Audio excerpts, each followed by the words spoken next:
8મું ભણતો ને, મારું ડિસ્ટ્રિક્ટ અમરેલી, તાલુકો કુકાવાવ, ગામ તરઘરી, તરઘરીથી 2 કિલોમીટર મેઘાપીપરિયા ગામ છે, બરાબર. ત્યાં મારું 8મું ધોરણ અભ્યાસ થયો. 8મા ધોરણની અંદર અમારે એક મારા પ્રિન્સિપાલ દરબાર હતા, અજીતસિંહ ગોહિલ હતા. કોણ હતા?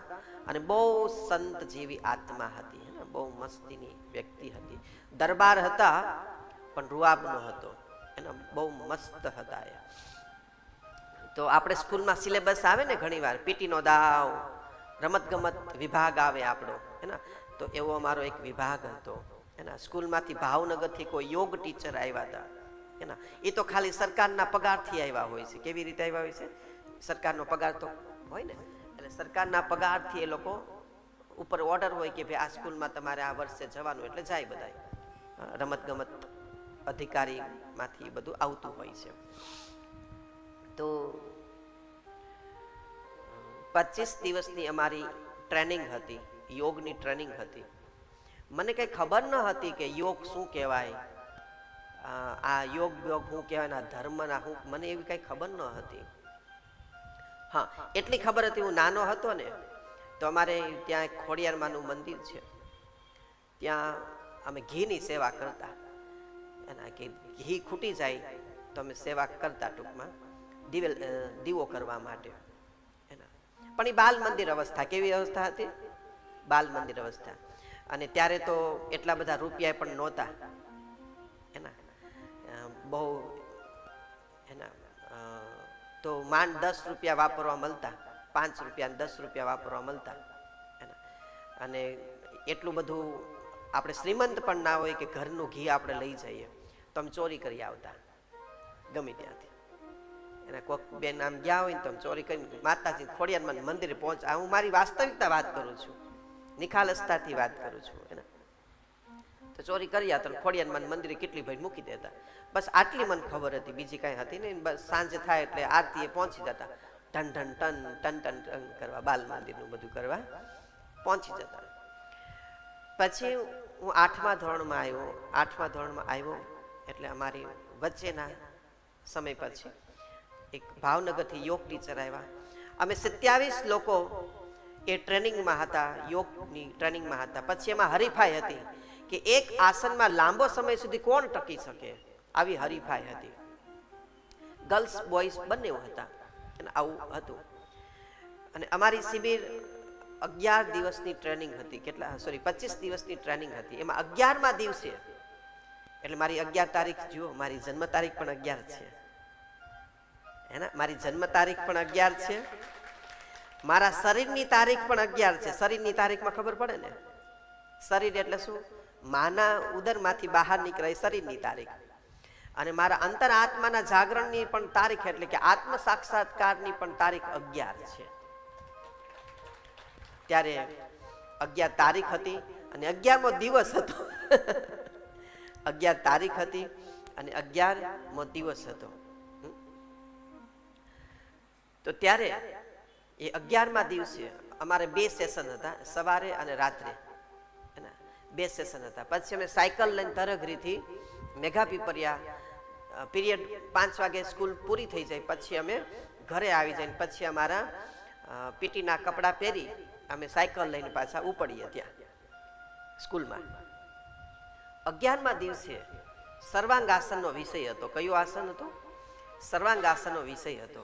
અને એ સર્વાંગાસનનો વિષય એવો હતો કે એમાં કોણ લાંબો સમય સુધી ટકી શકે. અને ઓલમોસ્ટ મારા આસનો બહુ સારા થતા. અને હજુ પણ મારા શિક્ષક એમ કહે છે કે હમણાં અમે એક ઘોડી લેવા ગયા ને, આપણે આશ્રમે ઘોડી છે, તો અમે આશ્રમ માટે ઘોડી લેવા ગયા હતા. તો મારા સાહેબે મને એવું કીધું, માસ્ટરે, મારી સાથે 2-3 સાધકો પણ હતા, કે તું હજુ આવો ને આવો છો કે તારા શરીરમાં જરા પણ કઈ ફેર પડ્યો નથી. તું જયારે 8મામાં જેવો હતો ને એવો જ અત્યારે દેખાશ. કે આ વાત છે બનતા સુધી 1.5-2 વર્ષની વાત છે. હમણાં 1.5-2 વર્ષ પછી મને મારા પ્રિન્સિપાલ મળ્યા હતા, અજીતસિંહ ગોહિલ. તો અત્યારે રાજકોટમાં રિટાયર્ડ થઈ ગયા છે. શિફ્ટિંગ રાજકોટ શિફ્ટિંગ કર્યું છે એમને. પછી અમે 11મા દિવસે જે મારી ટ્રેનિંગ હતી એમાં સર્વાંગાસન હતું અને રાતનો બરાબર સમય હતો. કેવો હતો? રાતના 8 વાગ્યાનો સમય હતો. અને સર્વાંગાસનની અંદર અમે બધા કોમ્પિટિશન બસ મને ખાલી એટલી ખબર હતી કે મારે પહેલો નંબર લેવો છે. મને આટલી જ ખબર હતી. મારે શિલ્ડ લેવો છે. મને આટલી જ ગતાગમ હતી. મારે હરીફાઈ, મારે પહેલો નંબર લેવો છે. આટલી જ મને ખાલી હતી. બીજું કાંઈ મને આધ્યાત્મ શું કહેવાય ને બાધ્યાત્મ શું કહેવાય કાંઈ ગતાગમ હતી નહીં. અને જેવું સર્વાંગાસનની શરૂઆત થઈ એટલે સર્વાંગાસનની શરૂઆત થઈ ગઈ. પછી ધીમે ધીમે 1 મિનિટ 5 10 મિનિટ થઈ. 10 મિનિટ પછી ધીમે ધીમે બધાય નીચે ઉતરવા માંડ્યા હશે. મને ખબર નથી પણ આવું કોક બોલતા હતા. અને થોડી ઘણી ખબર પણ હતી. થોડી કલાકો સુધી ખબર પણ હતી. બધી સાવધ અવસ્થા હતી.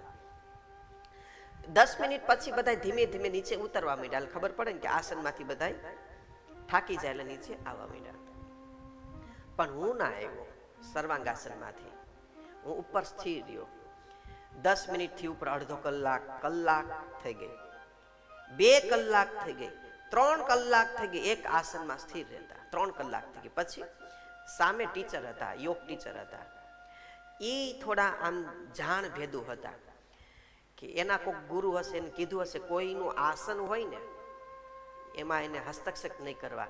એક કોઈનું આસન હાલતું હોય ત્યારે હસ્તક્ષેપ નહીં કરવું. ભજન કોઈનું હાલતું હોય ત્યારે એને કોઈને હેરાન નહીં કરવા, એને ડિસ્ટર્બ નહીં કરો. કોઈ સંભોગની ક્રિયા કરતા હોય ત્યારે ડિસ્ટર્બ નહીં કરવો. કોઈ જમતા હોય ત્યારે ડિસ્ટર્બ ન કરવા. કોઈ સૂતા હોય ત્યારે ડિસ્ટર્બ ન કરવા. આ નિયમો ખાસ જાળવવા બધાએ. કારણ કે સીધી કોલેબોરેશન હોય છે પરમાત્મા સાથે. તો એને કોકે કીધેલું હશે, ક્યાંક વાંચેલું હશે કે કોઈ આસનમાં સ્થિર હોય ને હલાવાય નહીં. એની નેગેટિવિટી આપણામાં આવી જાય. આવું એક સત્ય ક્યાંક છે. અથવા તેની અંદર જે કઈ વસ્તુ હોય ને સારી નરસી આપણામાં ટ્રાન્સફર થઈ જાય. એટલે મેં જો મહારુદ્રનાદ હતો ને મેં બધા સાધકોને અગાઉ મીટિંગ બોલાવી હતી. મેં કીધું કોઈને પણ મહારુદ્રનાદની અંદર કુંડલીનું જાગરણ થાય કોઈને સ્પર્શ નથી કરવાનો. દુપટ્ટાથી એને કંટ્રોલ કરવાનો છે. કોનાથી? દુપટ્ટાથી ગાંઠ મારજો, પગ બાંધ્યો, હાથ બાંધ્યો. બહુ નાસભાગ કરતા હોય તો જાનહાનિ થાય એવું હોય તો. પણ હું અત્યારે 22 વર્ષની ગુરુ ગાદીથી વાત કરું છું. આથી વિશેષ બ્રહ્મનાથ થઈ ગયા. લોકો ક્યાંયથી પડ્યા છે પણ કોઈને લોહીનું ટચ્યું પણ નીકળ્યું નથી ત્યાં સુધી. એના કોઈને કઈ તકલીફ થઈ નથી. શા માટે? કે અહીંયા પ્રત્યક્ષ રીતે તો ગુરુ બેઠા છે પણ સામે મારી મહાશક્તિ પણ બેઠી છે. એના ઓરા ઈંડા ગુરુજી આ જગ્યા પર અદ્રશ્ય રીતે મૂક્યા. આ માલિકના જે કોઈ સ્થાનની વ્યક્તિ હોય ને આધ્યાત્મમાં ન હોય ને એટલે બાકી આ જગ્યા ગુરુજીને દાનમાં આપી દેવી. જાઓ લઈ જાઓ, પૂરું તમારું. આધ્યાત્મિક વ્યક્તિ નક્કર આધ્યાત્મિક હોય ને એ મંદિર બનાવી નાખે. આ એ વસ્તુ છે, અમુક વસ્તુ છે. ભગવાન કૃષ્ણને જ્યારે કુરુક્ષેત્રનું યુદ્ધ કરવું હતું ને ત્યારે ભગવાન કૃષ્ણ એકલા કુરુક્ષેત્રના યુદ્ધમાં આવ્યા હતા. એકલા ચાલીને વગર પ્રોટોકોલે આવ્યા હતા. રાજા હતા, એની પાસે પ્રોટોકોલ હોય. એના વગર પ્રોટોકોલે એકલા આવ્યા હતા. દિગંબર પેલા નગ્ન પગે આવ્યા હતા. અને ત્યાં મધ્યાહની અંદર પોતાનું ઓરાયડા મૂકી, શક્તિ મૂકી, અદ્રશ્ય શક્તિ મૂકીને પછી બીજા દિવસે સૂર્યોદય થયો એટલે શંખ ફૂંકાણો. તો આ બધું સત્ય સનાતની છે. આપણે આવું કોઈ ફોલો નથી કરતા, કંઈ માનતા નથી, એટલે આપણે આવું બધું ડિસ્ટર્બ છે. આપણને ખાલી ભજીયા ગમે છે, આપણને ખાલી મંચુરિયન પાણીપુરી ગમે છે, આપણને ખાલી કાગરિયા રૂપિયા જ ગમે છે, અને થોડુંક માન સન્માન ગમે છે. આ બધું માન સન્માનથી પર થઈ અને આત્માની જાણ કરી લેવી જોઈએ. એના આ બહુ નક્કર વાતો છે. બાકી વાહવાન ફોર્માલિટીમાં મરી જાવશું, કોઈ ભાવ પૂછવાના નથી, ખાલી દિવાલે લટકાઈ દેશે. પણ આપણી એવી દિશા, આપણી એવી દશા હોવી જોઈએ, એવી સ્થિતિ હોવી જોઈએ કે હું મૃત્યુ પામું ને તો સૂર્ય ચંદ્ર તપે ને ત્યાં સુધી મારું નામ રહેવું જોઈએ. આવી જિંદગી જીવી જોઈએ. આવો મનુષ્ય અવતારની આ તાકાત છે આપણી. બાજુમાં કોઈ યાદ ન કરે આ કોણ રહેવા આવ્યા છે.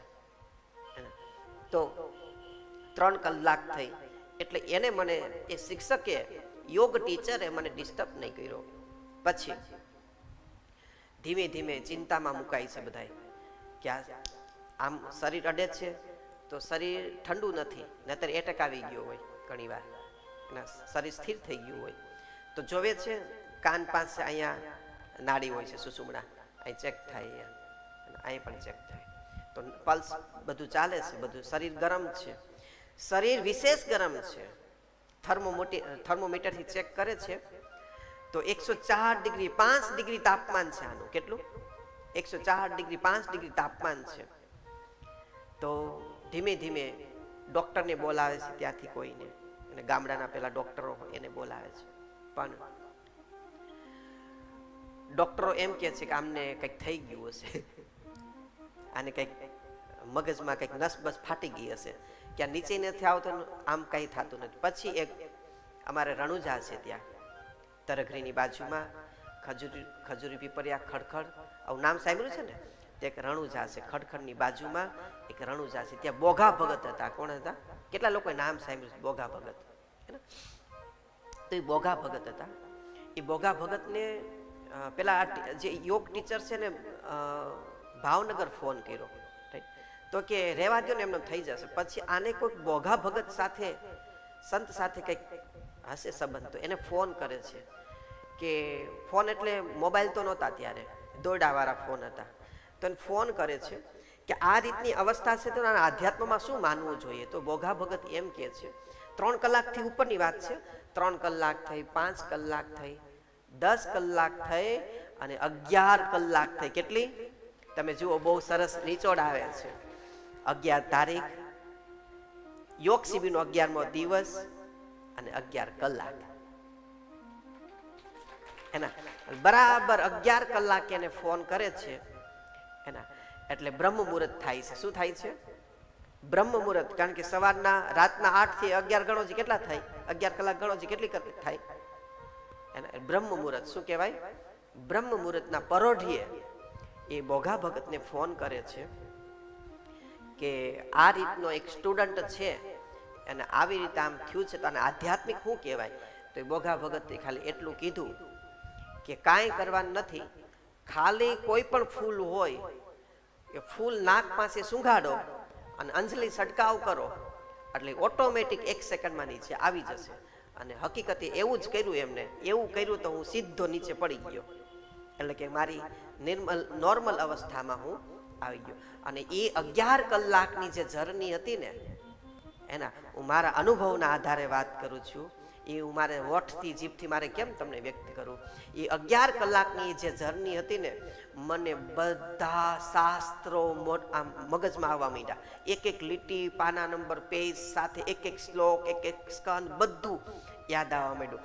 ઉપર આખું બ્રહ્માંડ, નવગ્રહ, 24 તત્વો, આ તે નક્ષત્ર, રોહિણી, ગાંધર્વી, કેતુ, બધું ટોટલી આખી સૃષ્ટિ મને નરી આંખે 11 કલાક દેખાણી. એના અને અત્યારે પણ એ સમયનો, કે અત્યારે અમેરિકા કેવું છે એ સમયની અંદર, એ સમયની અંદર ક્યાં વસ્તુ, ક્યાં ટાંચણી પડી છે, ક્યાં રજ, ક્યાં કોણ, બધું પારદર્શક. ટૂંકમાં અંજવાળું થાય બધું ખબર પડે કે નહીં? હમણાં અહીંયા અંધારું કરી દો તો કોઈને કઈ વસ્તુ મળશે તો સુઘરીનો મારો ક્યાં લટકે છે જોવું પડશે, ક્યાં લટકે છે જોવું પડશે, સ્પીકર ક્યાં છે તો જોવું પડશે, મહેમાનો ક્યાં બેઠા જોવું પડશે, ક્યાં બેઠા છે, સાજિંદાઓ ક્યાં જોવું પડે. પણ એક ખાલી હેલોજન કરી નાખો, બધાય દેખાશે. એક નજરે દેખાય કે નહીં? એક જ નજરમાં બધા દેખાઈ જાય. એમાં કઈ જોવામાં વાર ન લાગે પ્રકાશ થઈ ગયા પછી.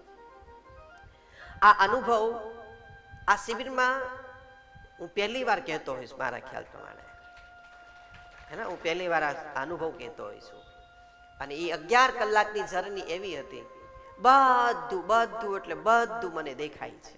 અને મારું જે યુવાનીનું જે વીર્ય હતું, યુવાનીનું બીજ તો, હા, બીજી તમને એક વાત કહું. એ પહેલાની તમને એક વાત કહું, શિબિર પહેલાની તમને વાત કરું. 8મા ધોરણમાં જ અમે હતા. અમે લોકો બેન્ચ, અમારી ગર્લ્સ બોયઝની બેન્ચ હોય, આ સાઈડ ગર્લ્સ, આ સાઈડ બોયઝ. એક સ્કૂલની અંદર 50 ઉપર સ્ટુડન્ટો હોય એક ક્લાસની અંદર. અને મારી બાજુમાં હું આ બેન્ચમાં બેસતો, વચ્ચે એક, અને બાજુમાં 3, એટલે એક બેન્ચમાં 3 બેસતા, હું ખૂણે બેસતો. તો જે વચ્ચેનો સ્ટુડન્ટ હતો ને, એ હસ્તમેથુન કરતો. શું કરતો? ચાલુ ક્લાસે હસ્તમેથુન કરતો. સાહેબ બોર્ડમાં બધું સમજાવે ટીચર, અને પેલો બુક આડું રાખી અને એનું કામ કરતો, ટૂંકમાં હસ્તમેથુન વિકૃત ક્રિયા કરતો. અને એક દિવસ પકડાઈ ગયો. એટલે પકડાડા ને એટલે અમે બધાય પકડાણા. એટલે કે પકડાઈ પછી અમને બધાને ઊભા કરે. એટલે એને તો માર્યો, અમને માર્યા. બરાબર. પછી પ્રિન્સિપાલ પાસે ગયા. આજે મેં કીધું ને અજીતસિંહ ગોહિલ, કારણ કે હિન્દી સબ્જેક્ટ, ઇંગ્લિશ બધા અલગ અલગ પીરિયડના માસ્ટરો બધા અલગ અલગ હોય. પછી અમને પ્રોફેસર પાસે, પ્રિન્સિપાલ પાસે લઈ ગયા, અજીતસિંહ ગોહિલ, જેને શિક્ષક બોલાવ્યા હતા એ. પછી એની પાસે લઈ ગયા એટલે અમને ત્રણેયને માર્યા સરખાઈને. બરાબર. અને ઓલાને તડકામાં ઊભો રાખ્યો આખો પીરિયડ, અને અમને એની ઓફિસમાં 2-3 ઝાપટો મારીને ઊભા રાખ્યા. અને પછી ઓલાને પીપી લાગી હશે, બીજો હતો એ નિર્દોષ હતો એ પીપી કરવા ગયો. અને પછી હું થોડોક રોવા માંડ્યો. હે ને, મેં કીધું આ સારું ક્યાંક ફજેતી થાય તો આપણું પૂરું થઈ જશે. હે ને, અને પછી મને ફરી એક ઝાપટ મારી અજીતસિંહ ગોહિલે, પ્રિન્સિપાલે, અને કીધું દીકરા, જો તારે આગળ વધવું હોય ને તો હસ્તમેથુન ક્યારેય નહીં કરતો. મને આવું એને શીખ આપી. 8મા ધોરણથી જ મને શીખ આપી દીધી કે તારું વીર્ય તું લીકેજ કરતો નહીં, હસ્તમેથુન કરતો નહીં. અને અત્યારની યુવા પેઢી જુઓ, બેન હોય કે ભાઈ હોય, કોઈ પણ હોય, બોલો હા કે ના? બચપનથી આ નોબતમાં સોબતમાં લાગી જાય છે. ટાંકી નાનપણથી જ ટાંકી ખાલી કરી નાખે છે, એન્જિન ઓઇલ. એટલે મને પૂરેપૂરું એમને કીધું કે તારે બ્રહ્મચર્ય નથી કીધું, પણ મને એવું કીધું તારે હસ્તમેથુન. ત્યારે હસ્તમેથુન હું ક્યાંય ખબર પણ નહોતી પડતી. હસ્તમેથુન શબ્દ જ ખબર નહોતી પડતી. અત્યારે તો લેટેસ્ટ બહેનો દીકરીઓ બેઠી છે બધા, એટલે લેટેસ્ટ શબ્દ વાપરું છું. અને ગુજરાતીમાં તો આખો અલગ જ શબ્દ છે એનો. હે ને, તો ખાલી એવો શબ્દ વાપરો કે આનું તારે પાલન કરવાનું છે. બસ મને મગજમાં ઘૂસી ગયું કે કોઈ પણ ભોગે મારે આ ક્રિયા કરવી નથી, કોઈ પણ ભોગે મારે આ ક્રિયા કરવી નથી. આ વસ્તુ મને બહુ કામ લાગી ગઈ. અને મને એમને કીધું ને કે તું આ નહીં કર ને તો તું બહુ આગળ જઈશ. રાઈટ. તો એક તો એમનું વાક્ય હતું, કેવું, કોક મહાપુરુષો કોક આપણને કોક કહે ને, ખીજાઈને ઠપકો આપે ને તો આપણે માનવું પડે. આપણે એને ઘણી વાર આપણું કોક અપમાન કરે ને તો આપણે વાંદરા જેવા મોઢા થઈએ, એ જાહેરમાં અપમાન કરી લીધું, એ ગુરુજી આમ કીધું, તાર મોઢામાં ટર. હે ને, તો આવું બધું હોય છે. અને પછી મેં એક જ મનમાં નક્કી કર્યું, મારે આ ક્રિયા કરવી નથી, જે હોય તે. અને પછી અમારી ત્યાં તો શિબિરની શરૂઆત થઈ. 11 તારીખ, 11મો દિવસ, 11 કલાક, એના બ્રહ્મ મુહૂર્તનું વાતાવરણ. અને એ જે મને ફૂલ સુંઘાડે છે, બોઘા ભગતની જે ઈશારે વાત થઈ બધી. અને બોઘા ભગત એ રામદેવપીરના ઉપાસક, બીજ ઉપાસક હતા એ. તો મને ફૂલ સુંઘાડે છે અને અંજલિનો છંટકાવ કરે છે. એટલે હું નોર્મલ અવસ્થામાં આવી ગયો છું. કેવો નોર્મલ અવસ્થા. પછી સહજ અવસ્થામાં આવતા મને થોડીક વાર લાગી, કલાક સેટિંગ થતા વાર લાગી ટૂંકમાં. અને પછી મારું શરીર તમે જો લાલ ટાંડા જેવું, કેવું કોક અડે તેમ થાય, આને ડોલો આપી પડે એવું છે. 10 ડોલો આપવો પડે તોય તાવ ઉતરે નહીં. એના એટલું ફીવર ન કહેવાય. અત્યારે તમારું શરીર જુઓ ને તો ગરમ હોય. અત્યારે હા ગરમ એટલે ફૂલ ગરમ હોય, કારણ કે અહીંયા મહાશક્તિ ઉપર બેઠી છે. ને કુંડલીનું જેનું જાગરણ હોય ને એની શક્તિનું શરીર થોડુંક ગરમ હોય છે. સાધના જે કરે ને એનું શરીર થોડુંક ગરમ હોય છે. ઠંડા શરીર કા કુછ કામ નહીં હે, ગરમ કા હી કામ હે. ઠંડા કાંઈ કામ ન કરી શકે. હે ને, તો પછી મારું શરીર એકદમ લાલ ટાંડા જેવું, આંખ લાલ એકદમ. એના અને મને એવું પાક્કું ખબર પડી કે મારું જે યુવાનીનું વીર્ય હતું ને, બીજ હતું ને, એ અહીંથી ચડે છે, અહીંથી ચડે છે, અહીંથી નીચે ઉતરે છે. સોરી ચડતું નહીં, નીચે ઉતરતું હતું, સર્વાંગાસન હતું. અહીંથી નીચે ઉતરું, અહીંથી નીચે ઉતરું, અહીંથી આખા મગજમાં ફરતું હોય ને, મને કાયદેસર અનુભવ થયો, લિટરલી અનુભવ થયો. બસ ત્યારથી જ હું બીજ ઉપાસક છું. અને આ મારી આધ્યાત્મિક જર્ની છે. અને મારો ગુરુ છે ને, મારો આત્મા ખુદ મારો ગુરુ બન્યો છે. આ 10 ચક્ર શું કહેવાય, આ આસન શું કહેવાય, આ પ્રાણાયામ, આ બંધ શું કહેવાય, આ મહાધ્યાન શું કહેવાય, મહાધર્મ, બધું મને ત્યારથી આ ગિફ્ટમાં છે. એટલે મારા ગુરુ કોઈ છે ને. અરબો કરબોમાં હું એક જ એવો લકી છું કે મારે કોઈ ગુરુ નથી. અને મારો ગુરુ મારો આત્મા બેઠો છે, સ્વયંભૂ મારો ગુરુ એ પોતે છે. એટલે તું ક્યાંય નમતો નથી, એટલે તું ક્યાંય ઝૂકતો નથી, કારણ કે અહંકાર નથી. પણ મને ખબર છે આ હાવ ખોટાડીનું જ છે. આ હાવ જેને ખબર પડી ગઈ કોઈ દી કઈ કરે, તમને ખબર છે આ ઘરે જાય એટલે હાવ ખોટાડું જ કામ થાય. તમે ત્યાં બીજી વાર પગ દો કોઈ દી. તો મને જાણ થઈ ગઈ છે એટલે હું નથી કરતો. મને જાણ છે એટલે હું તમને જાણ કરવા આવ્યો છું. જે જાણી લે એ પામી જશે, નહીં જાણે એ બધા મરી જવાના છે, પાછા જન્મવાના છે, પાછા જન્મવાના છે. અને પામવા માટે એટલું ધ્યાન રાખજો, જ્યાં સુધી ગંગાજળ નહીં મળે ને ત્યાં સુધી કોઈ જીવને મોક્ષ નથી. ગંગાજળ એટલે શું? ગંગાજળ એટલે શું? તો કે હિમાલયમાંથી જે ગંગા આવે છે અને આપણે હરિદ્વાર ગંગાનું પાણી લઈ આવો શરણામૂર્તિ, એ ગંગાજળ નહીં. ગંગાજળ એટલે શું? કે જે આપણી બીજ શક્તિ છે, જે આપણી સીમન શક્તિ છે, એને ઉપર ચડે છે, ઉપર ચડે છે ને જટામાં જે આવે ને આને ગંગા કહેવાય. શું કહેવાય? ભગવાન શંકરની જટામાંથી ગંગા આવી એટલે શું? કે ઓલી ગંગા નથી આવી જટામાંથી, ત્યાં 1.5 મોટર ફિટ નથી કરી એવી જટા ને. પણ આનું આધ્યાત્મિક વિજ્ઞાન એવું છે, આનું સાયન્સ એવું છે કે ભગવાન શંકરે પોતાનું બીજ તત્વ ઉપર ચડાવ્યું છે અને એની જે વરાર બની છે એ ગંગા છે. એમાંથી જે વહેતી છૂટી છે એ ગંગા છે.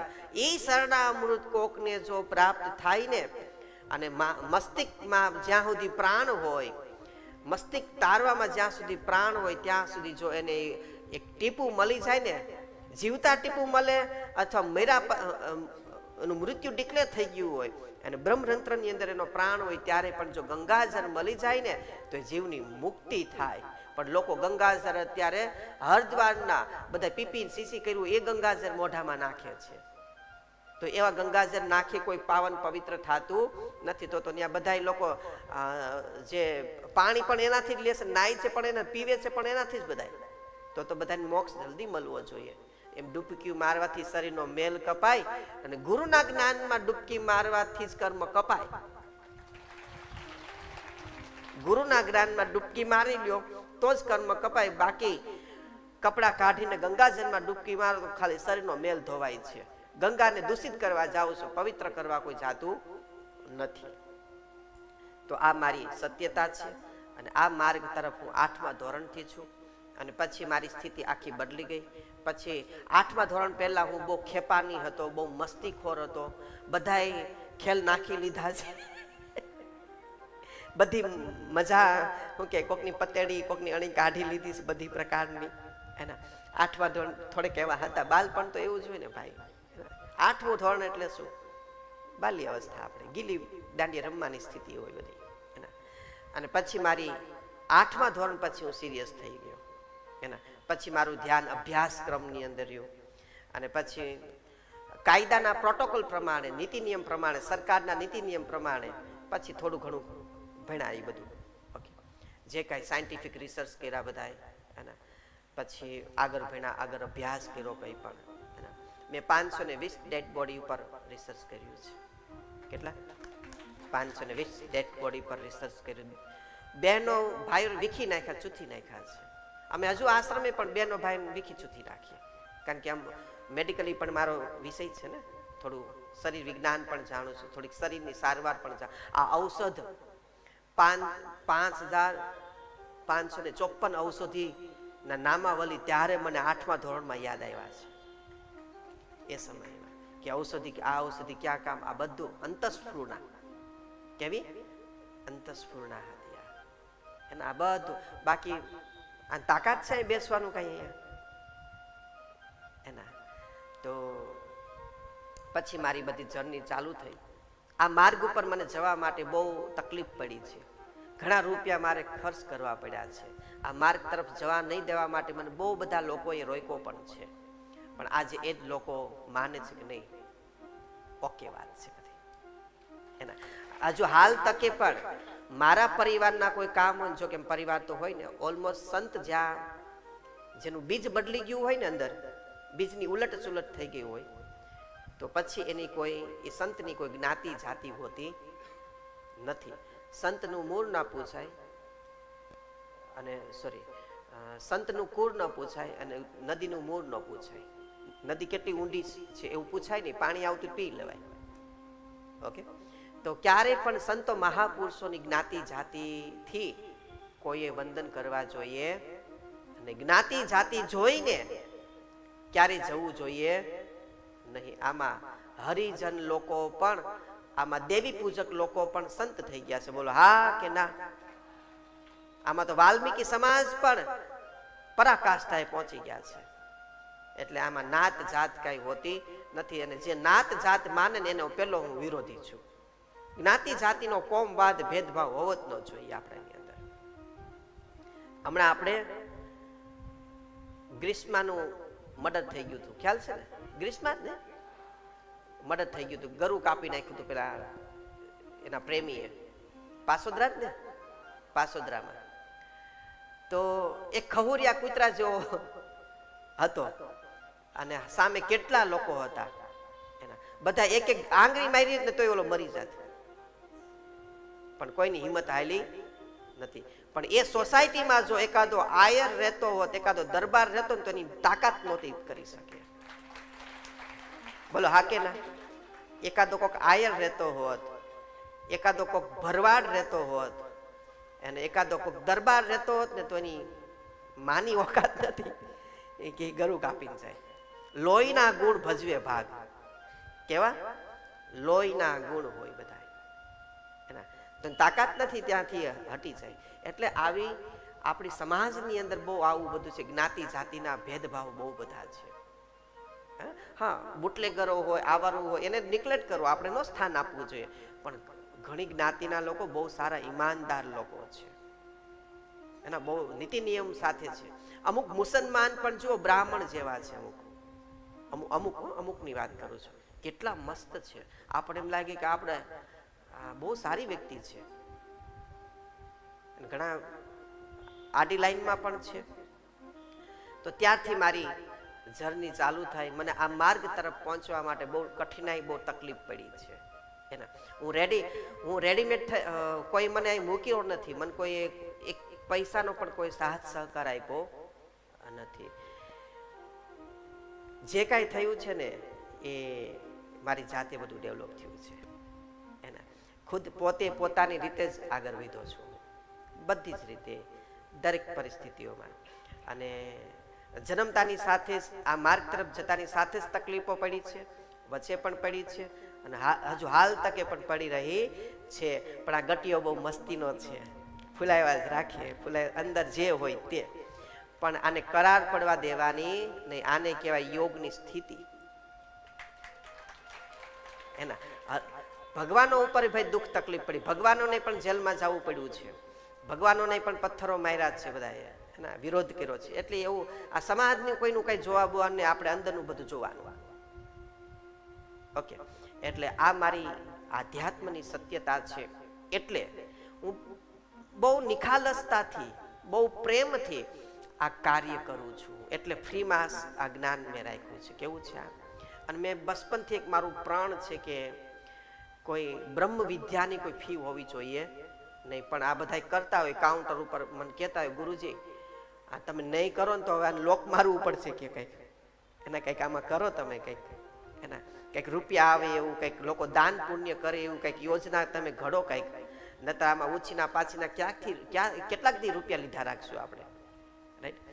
તો આમાં જો એક એક વ્યક્તિ થોડું થોડું દાન, યોગદાન કરે ને તો આપણી સંસ્થા કાલ મોટી થઈ જાય, અને કાલ આપણી સંસ્થા મોટી થઈ જાય. અને તમે જુઓ આટલું પ્યોર, આટલું નેટ એન્ડ ક્લીન જ્ઞાન આપણે અરબો કરબો ફી રૂપિયા આપીને તોય આપણે ના બેસી શકીએ. તો આ મારી જીવનની, આ જીવન લીલાની વાસ્તવિકતા આ છે. અને મારું જે જ્ઞાન છે ને, હું સાયન્સનો સ્ટુડન્ટ છું એના. મેડિકલ વિજ્ઞાન, મેડિકલ જગત મારા માટે બહુ એક રમત બરાબર છે. મારે કોઈને નિદાન કરો 1 સેકન્ડમાં પારખી લઉં, અને મારે કોઈના રોગ મટાડવા તો પણ 1 સેકન્ડ જ થાય મટાડતા. પણ મારે એની પાસે પૈસા કઢાવવાના હોય. બહુ સાચી વાત કરું છું. શા માટે? કે આ બેન આવે છે, આમ તો રૂપિયા નહીં દે, પણ એને જે અમુક રૂપિયા હોય, અમુક કર ઉતારવો પડે, કે અમુક કર કાઢવો પડે, અમુક ભાગ કાઢવો પડે. અને એ બધું જ્યાં સુધી ના નીકળી જાય ને ત્યાં સુધી એનો રોગ હું મટાડતો નથી. એટલે પૈસા હું કાંઈ આશ્રમમાં નથી લેતો. દવાઓ હોય, બિચારા જે કોઈ દવાઓ બનાવતા એના બાલ બચ્ચાઓ ચાલે કે ન ચાલે, આપણે રૂપિયા આપીએ તો તમે કંઈક આપો તો કોકના બાલ બચ્ચા ચાલશે, એની રોજી રોટી ચાલે. અને તમારો વાઇટ થઈ જાય એને રૂપિયા મળે, એના મોજ શોખ હોય ને બધા એને તમારે હોય એમ, તો તમે થોડીક દવા દારૂમાં રૂપિયા આપો તો એનું પણ કામ થાય અને તમારું કામ થાય. જ્યાં સુધી ત્રાહિમામ શરણાગતિ ન થાવ ત્યાં સુધી તમારા કર્મ બળતા નથી, ત્યાં સુધી તમારા રોગ દુઃખ દર્દ દૂર થતા નથી. ઓકે, પછી અહીંથી મારી બધી અહીંયા સુધી અત્યાર સુધી અહીંયા છું. ત્યારે મને ખબર પડી હું આત્મા છું, હું પરમાત્મા છું. બસ ત્યારથી પછી મેં ખોડિયાર માની તડકે મૂકી દીધા સાઈડમાં. પછી મંદિરે બંદિરે ક્યાંય જવાનું નહીં. જાણ થઈ ગઈ તું જ બધું છો તો પછી હુકમ ભટકવાની જરૂર છે, અને ભટકો તો તારા જેવો મૂર્ખીનો કોઈ નહીં. ઓકે, તો